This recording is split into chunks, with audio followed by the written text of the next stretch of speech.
everyone, and welcome back. Today we are covering episode 4 of Maintenance Phase. It's about an hour long, so of course this will be split up in two like it normally is. Today this episode is called Snackwell's Cookies, sorry. And the episode description says they hit the market in 1992. 3 years later, they were the best-selling cookie in America. This week, Mike and Aubrey dive into the low-fat craze of the 1990s and sample the snack that became the symbol of its rise and fall. So, interesting. For the record, just putting it out there, as a kid, I really liked Snackwell cookies. I thought they were pretty good, but that was me. So we'll see what their opinion is. Let's just get into this.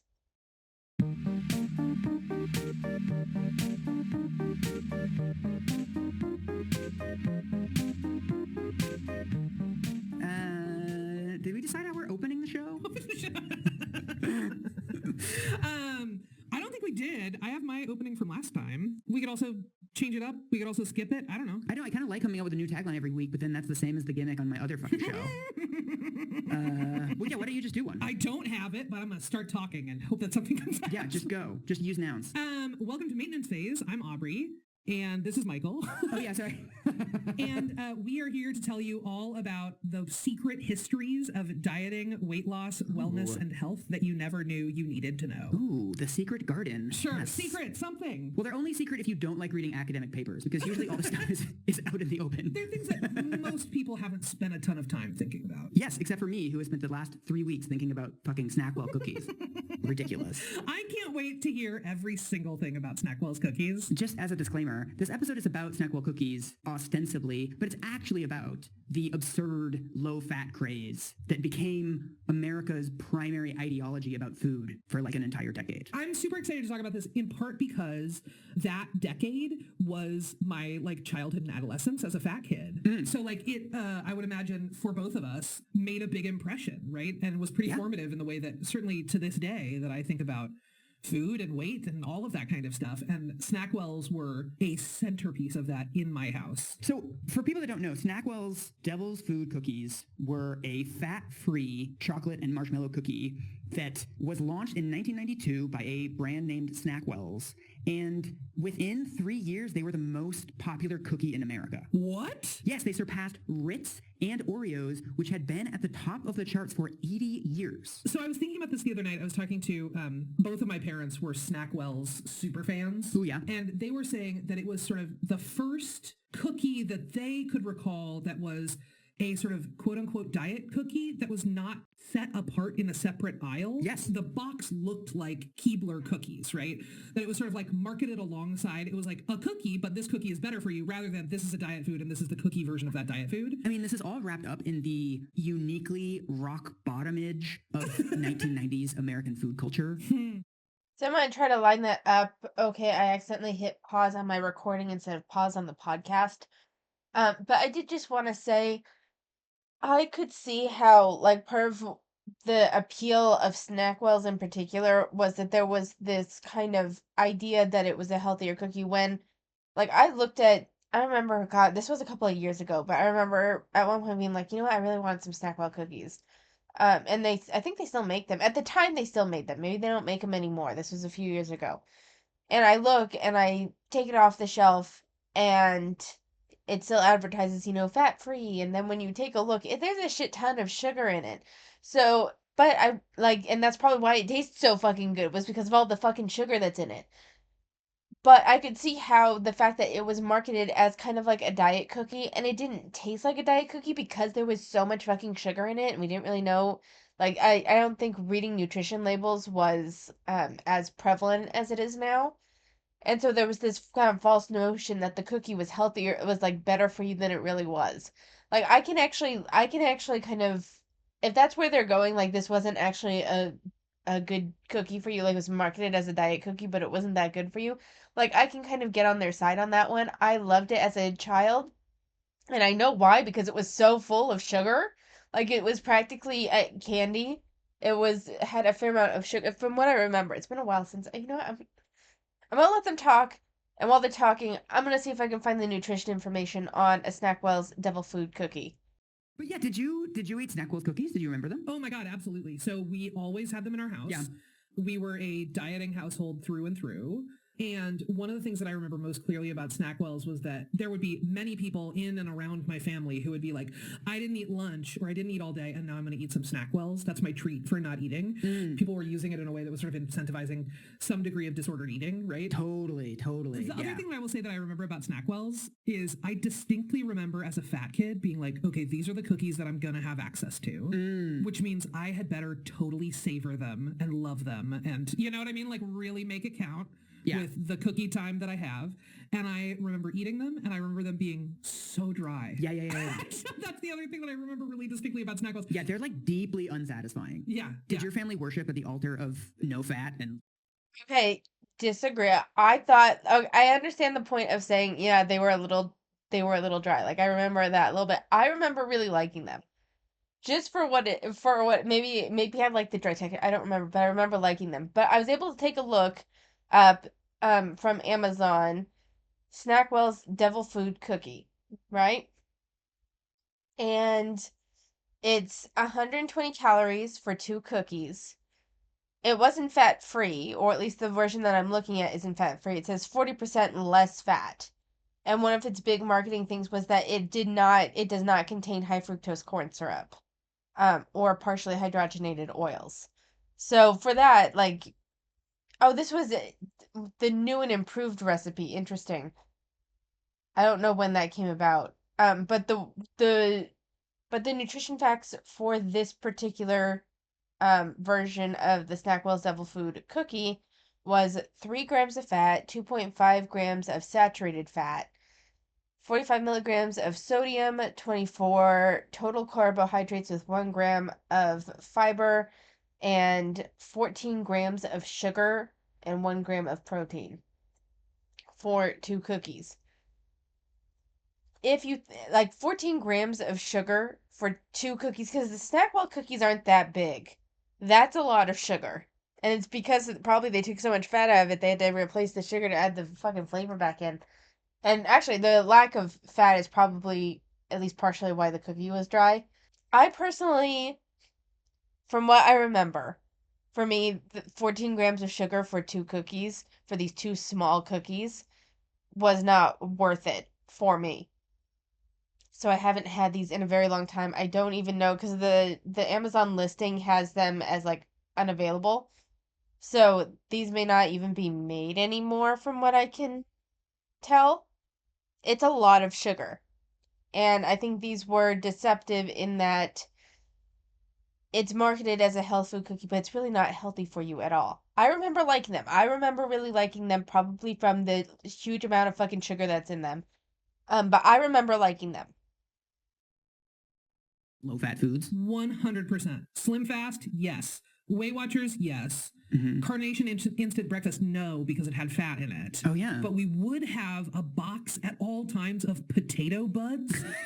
Those like instant potato flakes. So we were just so like gross. healthy. It's like astronaut food. It's so upsetting. It was this really weird approach to health. In order for something to be healthy, it had to be engineered in some way. And also like this idea that what eating a low-fat diet is eating exactly the same, but just low-fat versions of everything and you'll be healthier, right? That there were like low-fat Pop-Tarts and like low-fat TV dinners, and the most like distinct food image of my childhood was reduced fat peanut butter. Like it doesn't make any sense. There's not like some other species of peanut that has less fat, right? Like all. So I understand, like, I was a child of the reduced, like, fat-free reduced fat, where there was like that villainization of fat era. Like I get it, and maybe it's because I grew up with it, but I still prefer the reduced fat version of Jif to regular Jif because they added some more salt to it. It's saltier than other peanut butter. Taste it. Taste reduced fat Jif next to regular Jif. Reduced fat is saltier. All right? Like, probably even less healthy than regular Jif, and I'll fucking own up to that. It's probably less healthy overall because nutritional fat isn't particularly bad for you, and it adds to satiety. But I still prefer reduced fat Jif. I do. I do. Maybe it's because it was how I was raised. Maybe it's because that was like the thing when I was growing up, and I've just acquired a taste for these low fat versions because that's what I grew up with. Like, totally acknowledge that they're probably like most reduced fat versions of this are not actually very healthy for you. Totally can acknowledge that. I still prefer reduced fat Jif. Like, I understand the kind of weirdness of it. Like, I actually do understand what they're saying here, but I still prefer it. You're doing is you're replacing about 40% of your peanut butter with sugar. Right. It's sort of this weird zero-sum thinking. Yeah. Do you want to find out how we got to this place? I want to know every single thing about Snackwell. So the story begins with basically the discovery of heart attacks. Before like the 1940s and the 1950s, and this happens with most countries that go from being poor to developing relatively rapidly, the mortality rates shift from infectious diseases to non-infectious diseases. So for most of American history, people were dying of like cholera and things that you could catch from like dirty water or the lack of antibiotics. People weren't thinking about cancer and heart disease before the 1940s because like those were not on the radar. Right. There's sort of this idea now, it feels like, that like those are new ailments. Right. Because we have failed in some way as a society to like quote unquote stay healthy, by which folks usually mean stay thin. Right. And that misconception feels like sort of pretty fertile territory for diet companies and for folks who are sort of inclined to, for whatever reason, kick up a sense of panic around public health. Oh, totally. Yeah. And so heart attacks were actually discovered, or heart artery blockage was discovered in the 1800s by this guy. So to an extent, I think I kind of understand what they're saying, where there was this treatment that some of these ailments were new when they're not. But I think that they even kind of explained, whether they realized it or not, why there was, like I said, new panic over it was because there was a shift from infectious diseases being an issue to more chronic illnesses being an issue, or lifestyle related illnesses being an issue.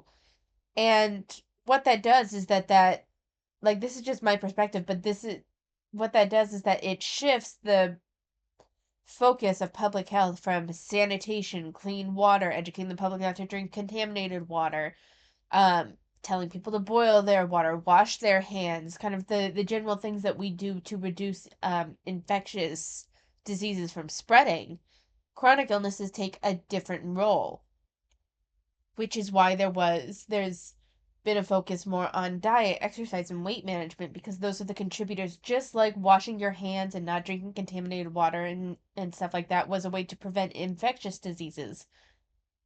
General self-care like diet, exercise, drinking water, getting plenty of rest, all those things are keys to preventing and reducing issues related to chronic illness.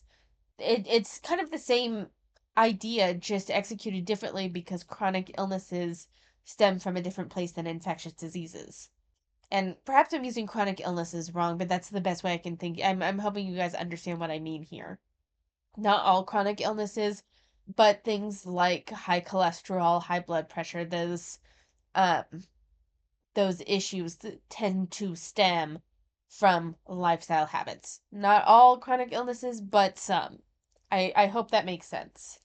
In Berlin, who was just really fascinated by corpses, and he would just get dead bodies and cut them open. And the most amazing thing about cholesterol, the waxy substance that blocks arteries, is that like you can fucking see it. That like if you take a dead person who has a bunch of heart disease and you open up their heart, you can see like, oh, there's all this yellow shit in there. This doctor in Berlin in the 1800s was like, some people have this yellow shit in their heart tubes, and some people don't have this yellow shit. But because, it's the 1800s, everybody's dying of fucking like pneumonia and stuff. People are not interested in heart disease. Right. But nobody really takes it up until the 1940s, when basically America comes out of World War II and they look around and heart disease, heart attacks are the #1 killer in America. One thing that this draws on is because we didn't really know anything about heart attacks, but we're like, we think it's related to lifestyle. Fat in the diet had actually kind of always been somewhat demonized. You probably know this, that like diets have been around since the 1800s. As long as there have been people larger than other people, there have been diets. And pretty shortly after the discovery of calories, they realized that fat has 9 calories per gram and protein has 4 calories per gram, I think. From there, it's a very obvious leap to be like, well, fat has more calories, so losing weight requires you to eat fewer calories, therefore eat less fat. Like, it's just like this obvious thing. It's kind of like folk wisdom at the time because there's never really anything backing it up. And so when they start looking into heart attacks and lifestyle, the sort of the obvious thing to look at is fat. Right. I'm also just thinking about like sort of what are the stereotypes of fat people that existed before the, 1900s, we'll say. Yeah. And it's all like Falstaff eating a turkey leg and Henry VIII, right? Like I'm pulling sort of extremely sort of like white European examples of this.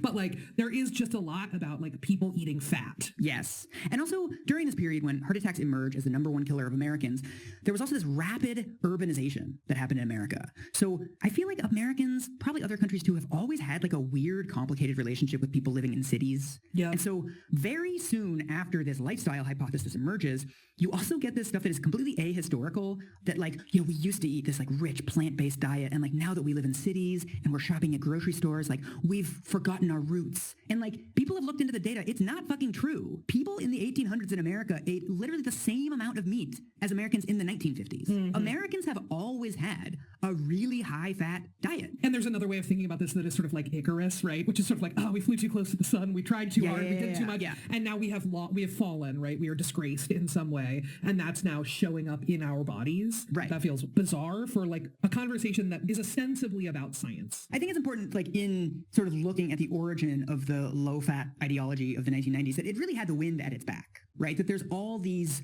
very ascientific, ahistorical notions kind of floating around that get picked up by researchers and institutions without realizing that, like, we're just drawing on our preconceptions. So the best example of that is probably there's these early studies that are trying to investigate, like, how does cholesterol affect the body? Like, is cholesterol good for us or bad for us? Where they take a bunch of rabbits and they feed them, like all steak diet or, like, all butter diet to these rabbits. And, like, sure enough, these little rabbits start getting little rabbit heart attacks. And then they replicate these studies with like sheep and cattle and horses. But people start pointing out, this is like decades later, people point out that like rabbits are not carnivores. Like sheep are not carnivores. So you're feeding these animals fucking sirloin steak who like their bodies are not set up to metabolize this. In the same way that if you fed a lion a diet of entirely carrots, it would probably also die. Yeah. These animals are not set up for this. So they try to do, this is years later, they try to do the same study with dogs, of like feed dogs a bunch of meat because like they eat meat, they're meat eaters. And the dogs don't get heart attacks. The dogs are completely fine. The thing that Okay, so if we're talking about the way these different species, their bodies are set up, right?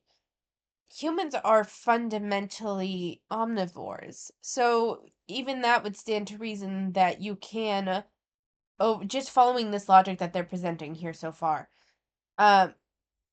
it would stand to reason that since humans are omnivores, that there is like a sense of balance that has to be achieved, right? Even if, like, just following this logic that they presented here, there's a level of balance that would have to be achieved, meaning that you could still overconsume fat and even protein, and not take in enough, more than just carbs. I would say like fruits and vegetables, like good quality carbs, because your body is set up to eat both, you know? Yes, I see what you're saying, but at the same time, I feel like you're ignoring and perhaps they just haven't gotten to this point yet, but it's almost kind of like you're ignoring the fact that humans aren't carnivores either. So, excessive amounts of fat in the diet, fat isn't inherently, like, nutritional fat is not inherently bad for you, but there can still be an overconsumption level to it, you know? Just like, I mean, anything in high enough amounts is toxic to the human body. Even too much water can be toxic to you. So there is still some merit to not over consuming nutritional fat. jumps to mind for me is I'm like, right, you could also do a study that's like, we fed dogs only chocolate for a year and 95% of them died. You'd be like, no, that's like a dog thing. I know. And also, if people only ate chocolate, yeah, probably we would die. Like, I don't know. Have you heard of a guy named Ancel Keys? Yes, I have. Tell me what you know. What I know about Ancel Keys is that he was responsible or led a team of researchers who was responsible for retesting the BMI. Oh. They essentially tested in the 70s, I want to say, the three best methods that they had for determining someone's level of body fat, and those methods were the BMI, which is like weight divided by height, calipers, which are those big like sort of like tongs almost that they use to like grab fat and go, that's how much fat you have, like there you go.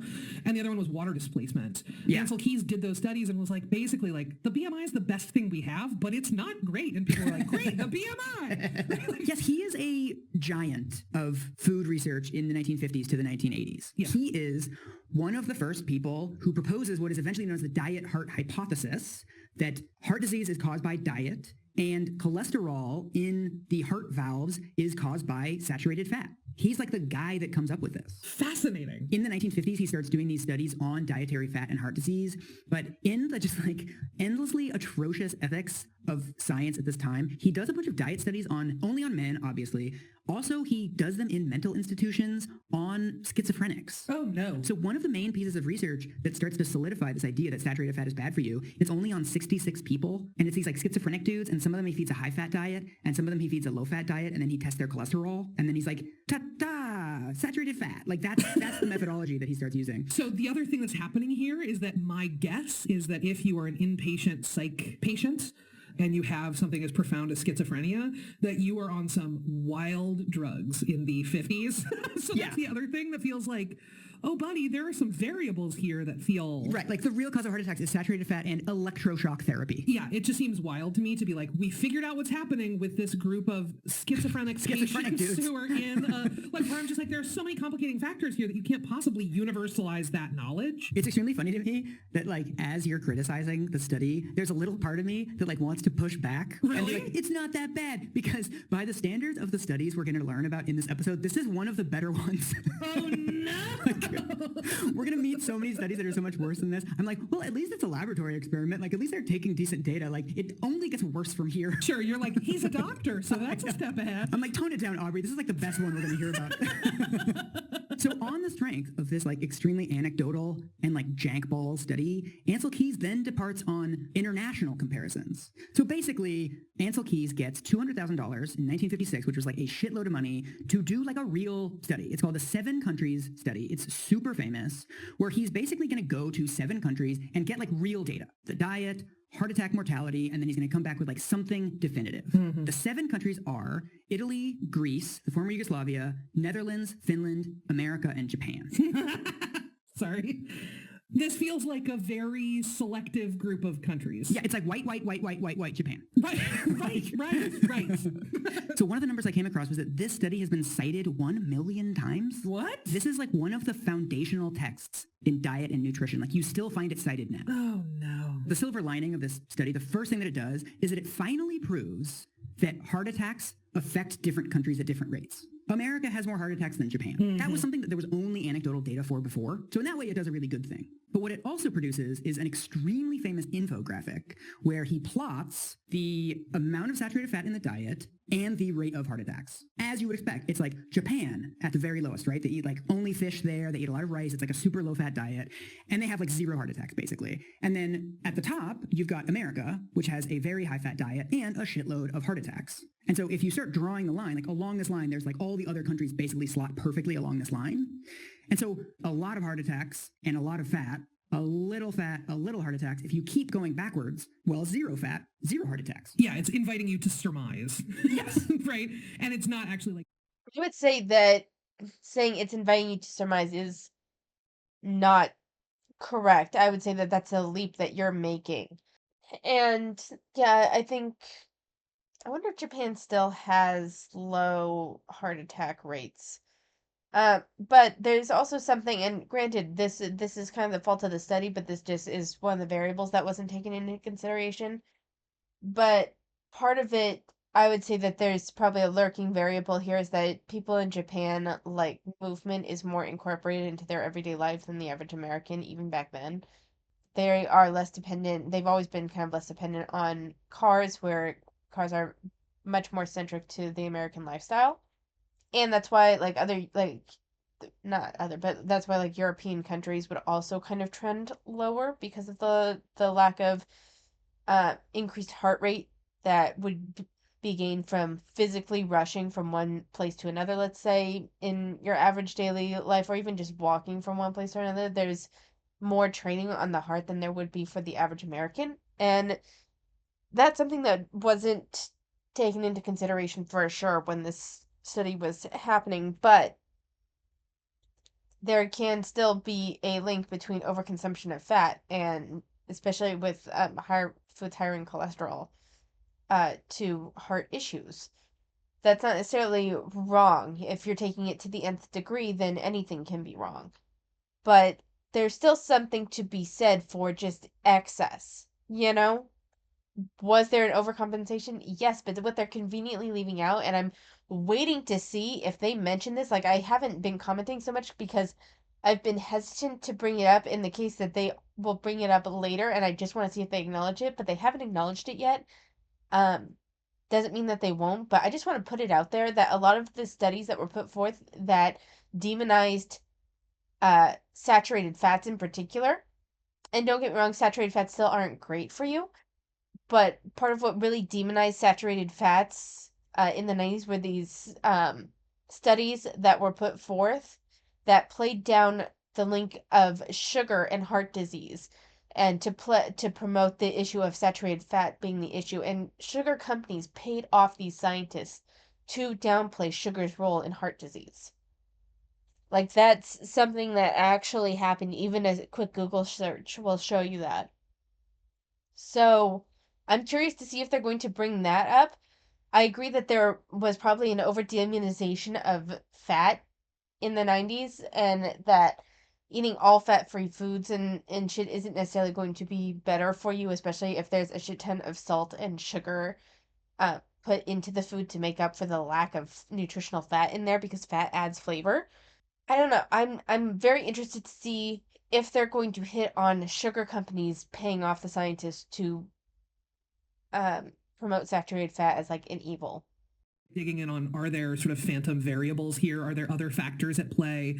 And I would also say, like, given the cultural conversations at that time, I could imagine that this plays right the hell into sort of a personal responsibility approach to this problem. Yeah. Did you come across that at all in the research? That comes later because, I mean, a real reason why this isn't a huge deal when it first comes out is because there's no obesity yet. Yeah. The panic over obesity, which both of us have grown up our whole lives with, Yep. that panic didn't really begin until the late 1980s because obesity rates weren't climbing in the population. This is at a time culturally when, like, you could talk about things like heart disease and hypertension and diet-related disease without bringing weight into it. Mm-hmm. But so, because I know you're like a methodology queen like I am, I think we should talk about the problems with Ancel Keys' methodology that people point out like 10 minutes after his study is published. Yes, tell me. The first problem with the data that he collects from these 7 countries is that people cannot recall what they fucking ate. Right. Even if you ask people what they ate yesterday, they can't, dude. Like, can you tell me, like, how many, like, tablespoons of peanut butter you had on your peanut butter and jelly sandwich yesterday? Like, it's almost impossible. People have no idea. I mean, the people who can for sure do that are people who are at the height of their eating disorders. Totally. Do you know what I mean? Like,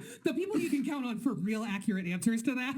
Who are weighing, like, every strawberry. Yeah. Right. Honestly, Again, I really don't like the equivalent.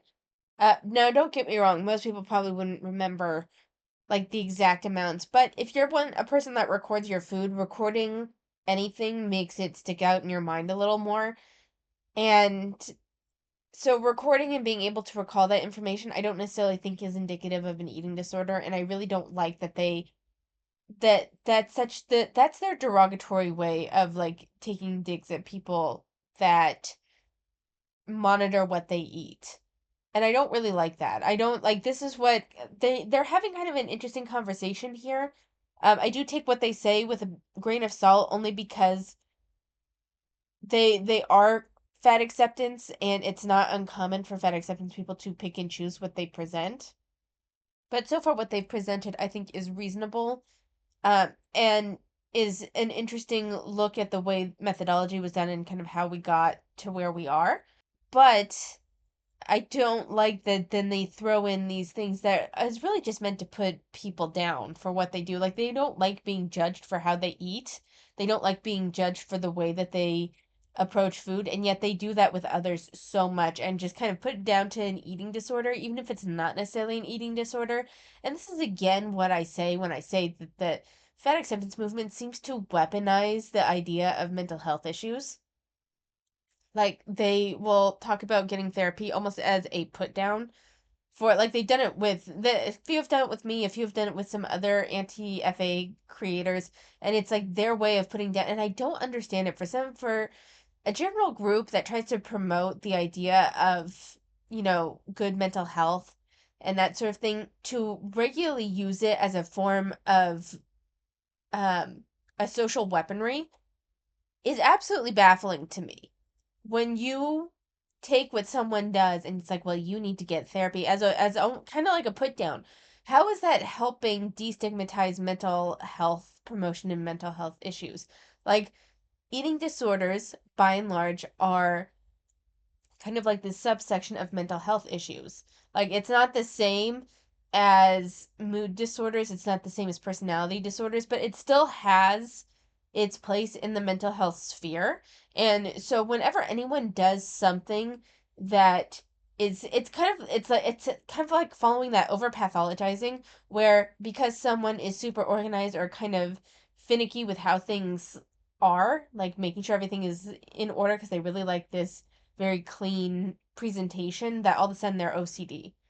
That if someone is kind of in the midst of a roller coaster of emotions, that means they automatically have borderline or bipolar or whatever it is.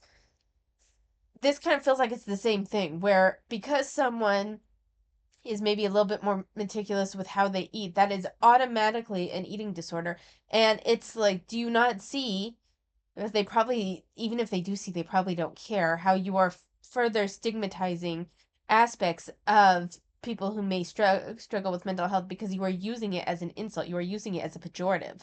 Only thing I remember from yesterday is that I hard boiled a bunch of eggs and that's how I found out they went bad. Sure. But like that's my only food memory of yesterday. Like aside from that, I'm like, what did I have for breakfast? I don't know. So what people point out is that he was only actually checking the diets or like testing the diets of people for 1.5% of his respondents. Oh no. Also, there were also some weird behind the scenes stuff that apparently in Greece, he was polling people on the island of Crete and the island of Corfu, and he performed the poll in Crete during Lent. They don't eat meat, eggs, fish, cheese, butter during Lent. Right. You're polling people on, like, what did you eat yesterday? And they're saying, like, oh, I ate all this healthy stuff. Like, oh, I ate a salad yesterday. And you're like, people on Crete eat salads and they're super healthy. But it's like, they don't eat that typically. Listen, sure, man. Do your heart disease study on Muslims during Ramadan and you're going to be like, they never eat, but somehow they're still alive. Right?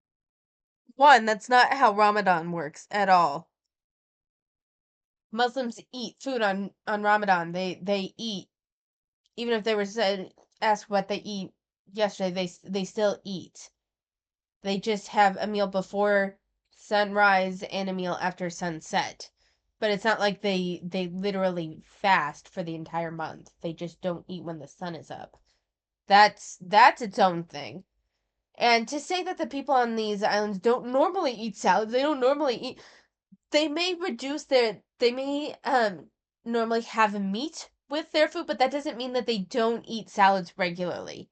That's again something else that you're putting on, where it's this weird thing to try to justify your own eating habits, where it's like, oh, but they don't normally eat that way. They may not normally have such a reduced amount of meat intake, but that doesn't mean that they don't normally eat that way, just with maybe meat added. That's a big leap that they're making right there. Like, that's also not Yeah, it. but then, I mean, these are like the sort of background things. But then the main thing is, why did he pick those 7 countries? Yeah. So one of the things that comes out immediately when this study gets published and when Ancel Keys starts talking about this research is like, son, France. People in France eat cream, they eat a shitload of pork, they drink a shitload of wine, and they have really low rates of heart attacks. Ancel Keys like admits this. He's like, oh, it's a French paradox. Oh, it's the one thing we can't explain. But then people start pointing out like, well, wait a minute. West Germany, they eat a ton of pork. They eat like deep fried. Like, have you had a Wiener Schnitzel? Right. Sweden, Norway, Denmark. You can't just have 7 countries that match your thesis and then like 6 countries that are like, oh, they're a paradox. It's like, no, that's half. You can't just like ignore half the fucking countries in Europe. And people have gone back, and there was actually data on like, diet studies and heart disease rates for 22 countries at the time. And if you plot the 22 countries on a graph according to fat intake and heart disease, I've seen this scatter plot. It's like a Pollock painting. It just like they're just a bunch of dots. Yeah. I came across a really interesting 1957 paper that's basically critiquing this,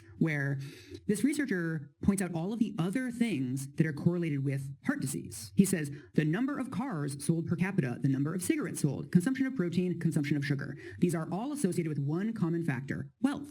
Anything that accompanies a growing mid-century prosperity, including meat, sugar, car exhaust, and margarine, could be causing heart disease. Right. The main thing in any of these correlational diet studies is access to resources, access to healthcare. These are things that he didn't look into at all. I mean, he didn't do any analysis of the different healthcare systems in these countries. Interesting. There's also in 1961, the American Heart Association, which actually had previously looked at Ancel Keys' research and had put out a statement saying we don't really see it. It's just correlational. They said that in 1957, when his study came out. In 1961, they put out a report saying that fat is bad and that people should start to reduce the fat in their diet. What's that disconnect about? The nutrition committee of the American Heart Association was chaired by Ancel Keys. No! Yeah. No! So if you look at all these different organizations, there's eventually a Surgeon General's report, there's all these, American Medical Association, blah, blah, blah. It's the same fucking people. So it seems all these institutions are lining up around this low-fat hypothesis, but it's 7 dudes. The same 7 dudes saying the same shit is also a good alternate title for the podcast. Yes. I feel like that's going to be a recurring theme. But what's really interesting about the American Heart Association report and the institutional reports that start to come out in the 60s and 70s is that they don't recommend a low-fat diet for all Americans. They say if you're in a high-risk group, if you have high cholesterol, if you have a history of heart disease in your family, then you should eat less saturated fat. But this is not everybody should eat less fat. Interesting. This is when Ancel Keys shows up on the cover of Time magazine, and they call him Mr. Cholesterol. And even though the American Heart Association doesn't go this far, Ancel Keys says you should cut fat from 40% of calories to 15%. This all. So I think it makes sense that the more about cholesterol and the intake of nutritional fat in relation to certain groups makes sense. I don't know, there's something about this that feels almost like they're so interesting. And so I'm doing some research, just quick Google searches on Ancel Keys, and he was born in 1904, died in 2004, so he lived 100 years. And okay, so here is. So what year was Ancel Keys on Time magazine? All right. So Ancel Keys appeared on the cover of Time magazine January 13th of 1961.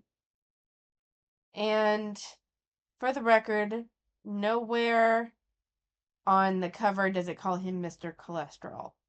So I'm not sure where they're getting that from. Read the cover story.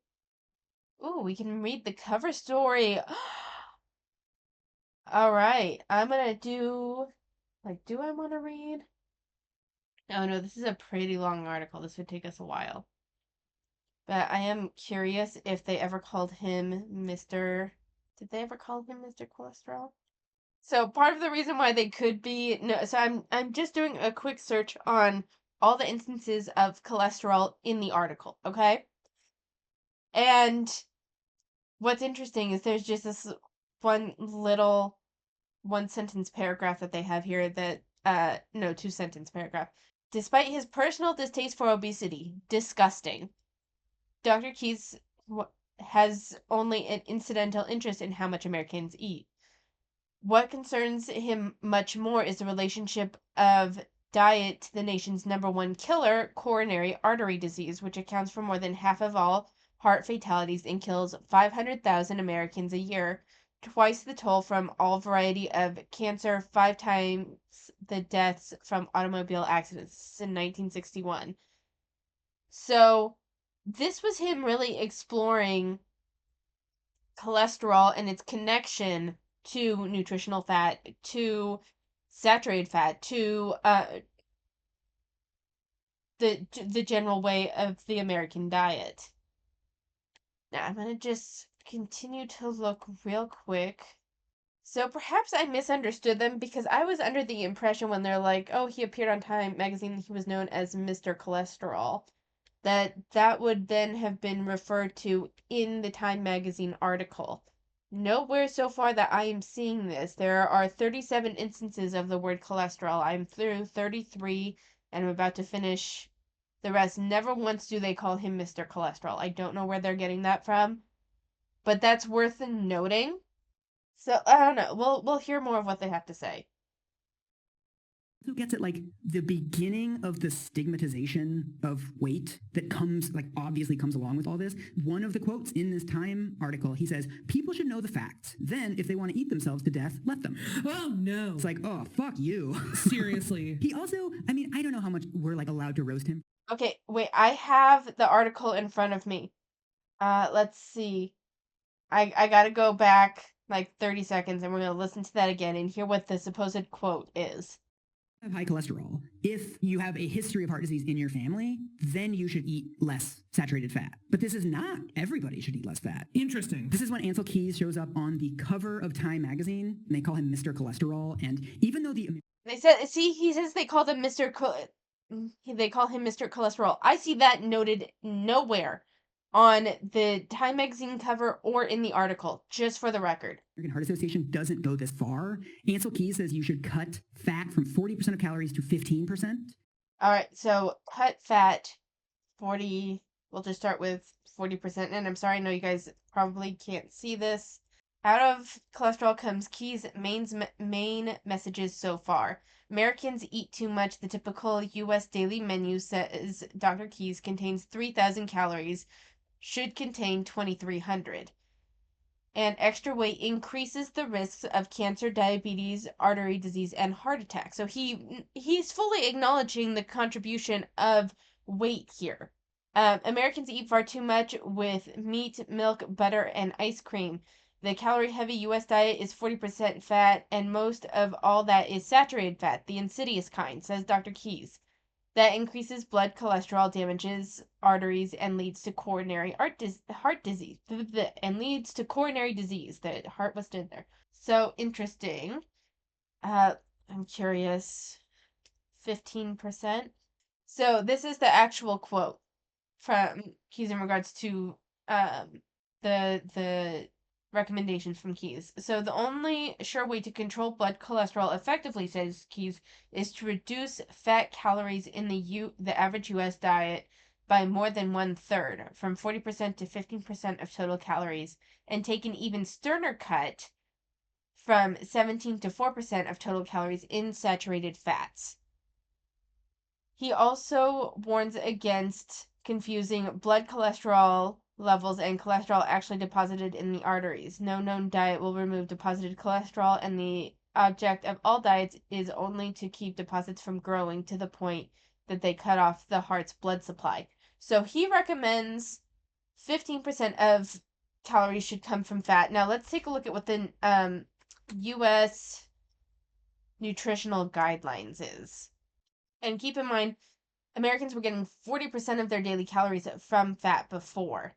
So it's hard for me to find anything specifically on fat because everything's in this like 13 fucking clicks.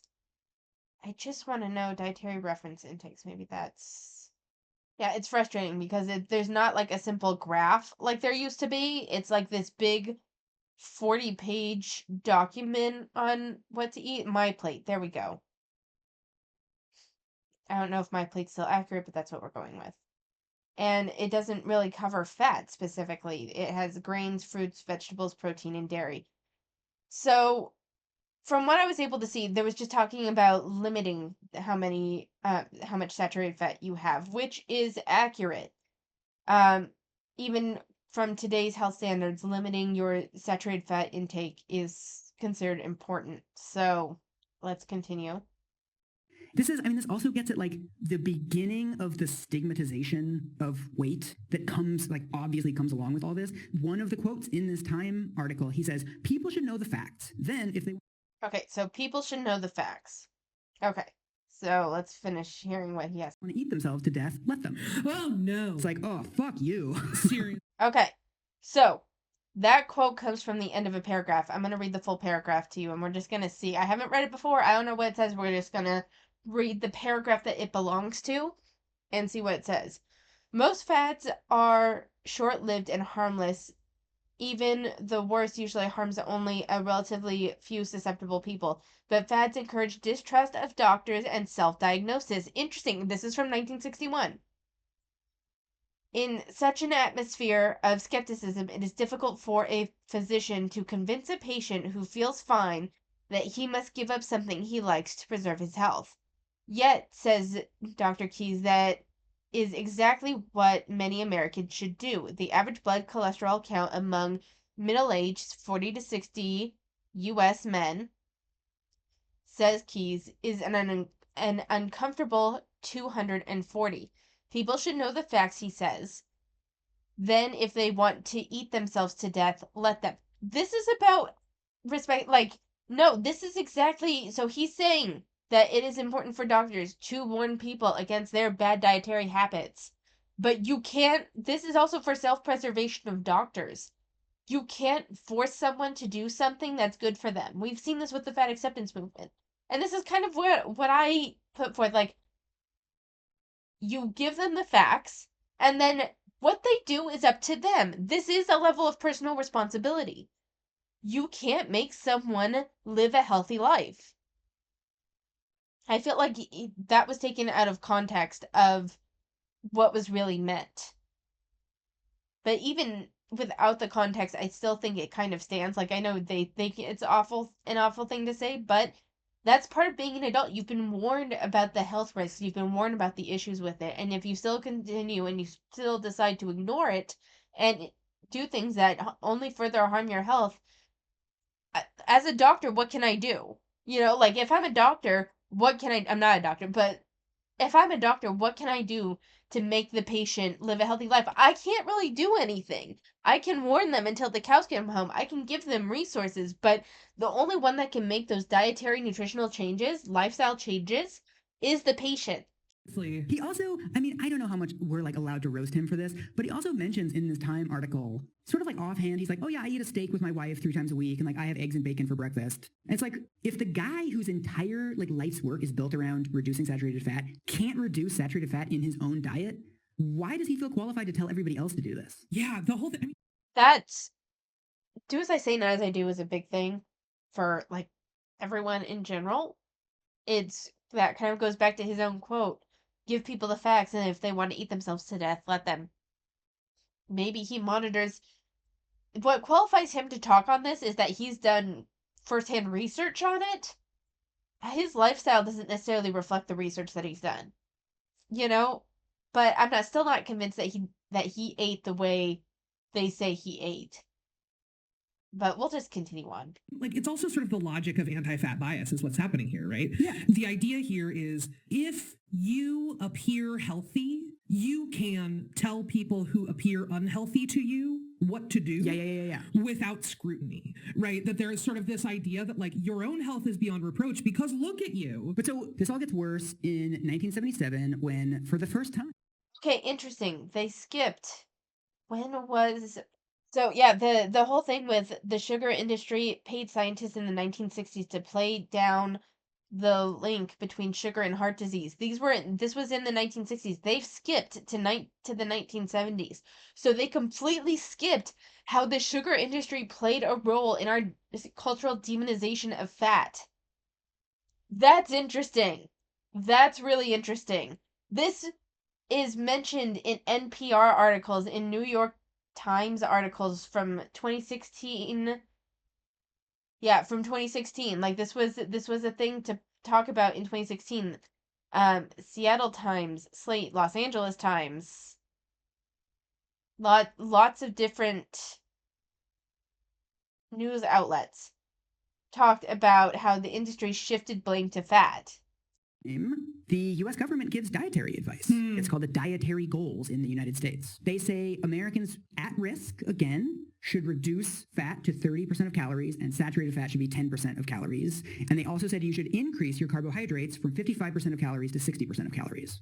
So that's like the official, super duper official advice from U.S. government. They also mentioned, this is actually the following year, but they also mentioned that like as a tip, Americans should try to eat 13 slices of bread every day so that they can get their carbohydrates.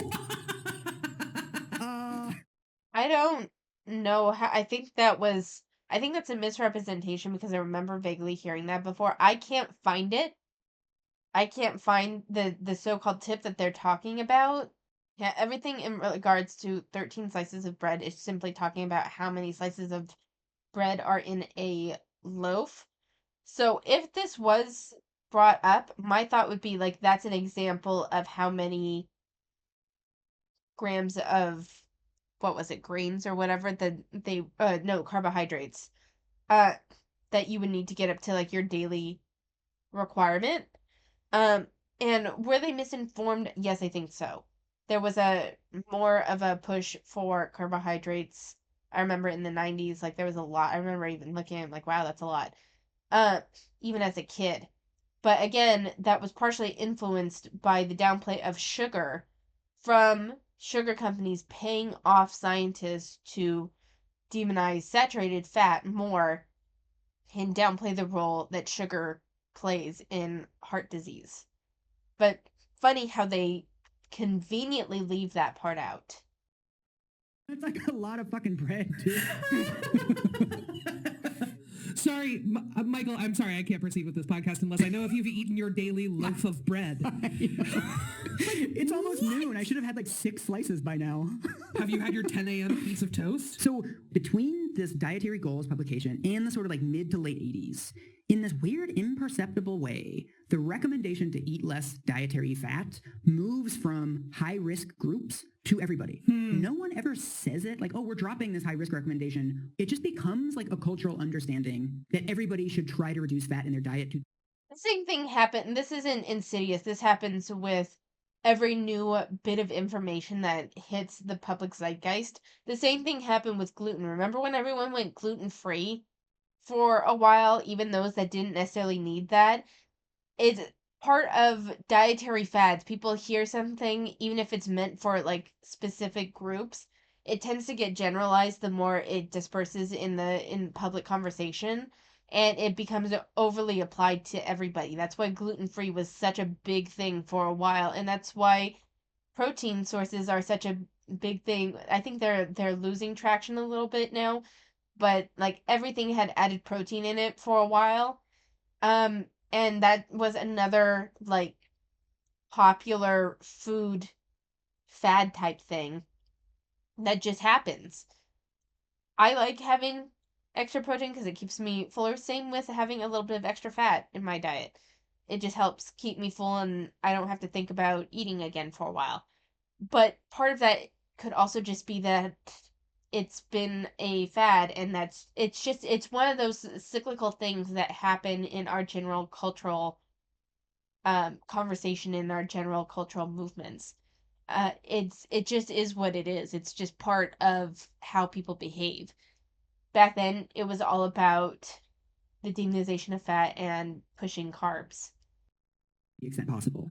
So the American Heart Association by 1981 is recommending that men limit themselves to 300 milligrams of cholesterol and women limit themselves to 225 milligrams of cholesterol, which is 1 egg. And the National Institutes of Health starts recommending that all Americans over 2 reduce their fat consumption. Over 2? Yeah, if you're under the age of 2, you can eat whatever you want, apparently. Under 2, if it's possible, use the Slim Fast version of formula. And then in the midst of this miasma of just like everybody trying to reduce their fat, we get a 1984 Time magazine cover story that has the headline, "Sorry, it's true, cholesterol really is a killer." And so all of this information is sort of telling us that we should change the way we eat, right? Cholesterol's bad, we should eat less cholesterol, fine. This study that, it's true, it's confirmed, we now know that cholesterol is bad. This is not a diet study. It's a study on drugs. It's a study in which a bunch of people are given a statin that reduces their cholesterol and they have fewer heart attacks. It even says, like paragraph 3 of the article, it says, researchers decided to use a drug rather than diet to lower cholesterol because it would have been virtually impossible to control or measure the diet of so many men over so long a period. It's like, right, people can't eat a fucking low-fat diet that long. Right. It feels like the headline here is just like, hey, we found a medication that works to lower your cholesterol. Yeah. Not like, sorry, it's true. We proved this totally other thing. It's basically like, this drug lowers cholesterol and reduces the risk of heart disease, so never eat eggs. There's also, on just a fundamental level, the dietary advice that everybody is sort of coalescing around is that you shouldn't eat more than 30% of your dietary consumption of fat, right? You should reduce it to less than 30%. But there's never been a study that shows that eating less than 30% fat reduces heart disease. There's no evidence that reducing your fat to that level will reduce heart attacks because nobody's ever been able to do it for that long. Yeah. There's actually a 1987 New York Times article that says, studies have shown that people who eat foods low in animal fat and cholesterol have less cholesterol in their blood. However, there is no proof that dietary changes can actually reduce heart disease. Before we're telling people to change their diets and reduce heart disease, shouldn't there be some evidence that this works? It also feels sort of like bizarre wishful thinking. Like, I'm curious if anybody tried to do any, like, here's what it would look like to eat this way sort of guidance for folks or imagining of that. Because honestly, like, if you have whatever, a bowl full of spinach, right? Like raw baby spinach with salad dressing on it, that is like 90% fat. Yeah. Even though it's a tablespoon or two of salad dressing and a big pile of spinach, that is not by anyone's definition, as far as I know, an unhealthy meal. Right. You're hearing this advice and you're like, okay, I guess I gotta eat more salads. And you're like, well, no, actually salads are pretty fatty. Or fat-free cookies, for example. Oh, God. But then, I mean, I feel like the real thing that did it was in 1988, we get a Surgeon General. All right, I'm actually going to stop it here before they get into their next point because we've hit the halfway mark. So there's only so much. They're referencing a lot and not everything I can find. Like the New York Times, it's true, cholesterol is a killer. I put in that exact phrasing along with Time Magazine into Google. I can't get it to come up. I can't even get a reference of it to come up.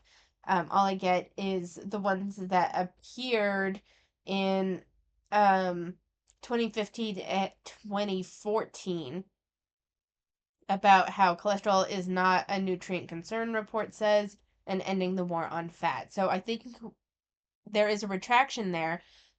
And that's just kind of the nature of things. We find out things and then we find out bigger nuances of things and then we return to it. It's kind of part of the general, it's part of science and it's part of the conversation.